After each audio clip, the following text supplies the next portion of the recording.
Le maître pose une question étrange dans le territoire de Césarée à ses disciples. Et dans ce territoire, il leur pose la question de savoir qui dit-on que je suis. Et il rajoute, moi, le Fils de l'homme.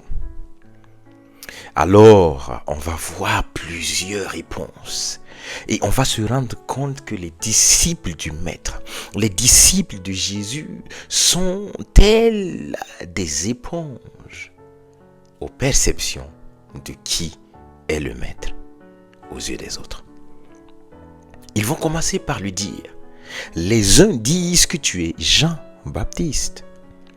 Les autres disent que tu es Élie. Certains disent que tu es Jérémie, le prophète. Chacun va donner la perception que les autres ont du Maître. Et Jésus va s'arrêter.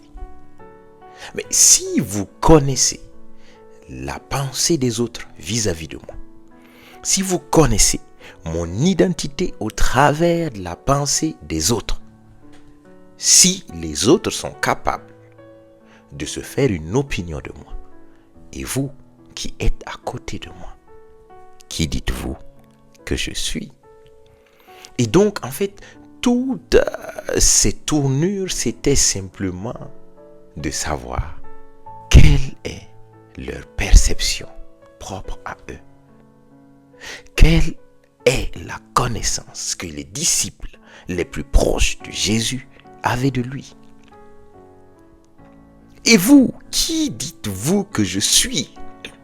Certainement qu'il y a eu un silence. Certainement que les disciples étaient en train de se regarder les uns les autres. Personne n'osait certainement prendre la parole parce que ils avaient des connaissances de qui est ce Jésus. Mais c'est une connaissance qui venait d'ailleurs. Une connaissance qui venait des autres.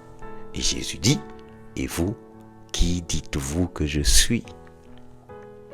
Alors notre très cher ami l'intrépide Simon prendra la parole. Simon Pierre répondit, tu es le Christ, tu es le Fils du Dieu vivant. Waouh! Et Jésus reprendra immédiatement la parole pour lui dire, si je suis à tes yeux le Fils de Dieu, si je suis à tes yeux le Christ, sache que tu es heureux, Simon. Sache que tu es heureux, Simon, fils de Jonas, car ce n'est pas par la chair, ce n'est pas par le sang que tu as connu cette révélation, mais c'est mon Père qui est dans les cieux qui t'a révélé cela. Et moi je te dis, tu es pierre et sur cette pierre je bâtirai mon église. Pierre a dit que Jésus était le Christ. Pierre a déclaré que Jésus était le Fils de Dieu. Et Jésus va lui dire, cette connaissance ne vient pas des autres.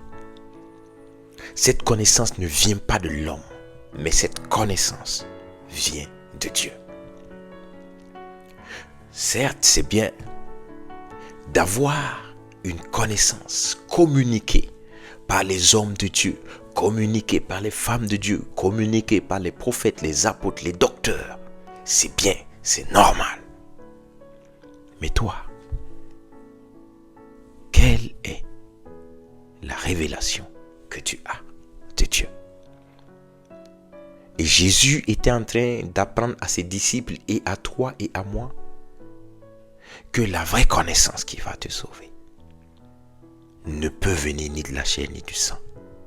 Mais cette connaissance doit être révélée par l'Esprit de Dieu.